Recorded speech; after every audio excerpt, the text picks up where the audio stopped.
এক নাম্বার বললেন ইত্তাকিল মাহারিম, আবু হুরায়রা নিষিদ্ধ কাজ থেকে বাঁচো, হারাম কাজ থেকে বেঁচে থাকো।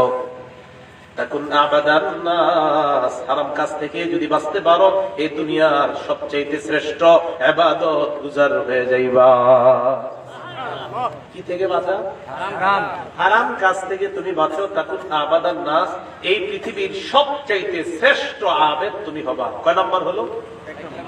2 নাম্বার, অর্ধ বিমা কাসামাল্লাহু লাক তাকুন আগনান নাস।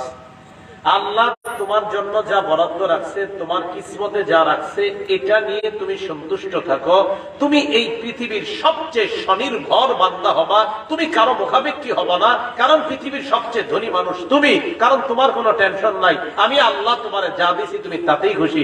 নবীজি কয় আল্লাহর ফায়সালায় যে খুশি থাকে ওর পৃথিবীর সবচেয়ে ধনী মানুষ, কারণ তার কোনো অভিযোগ নাই। তাই সবচেয়ে ধনীর চাইতেও সে ধনী।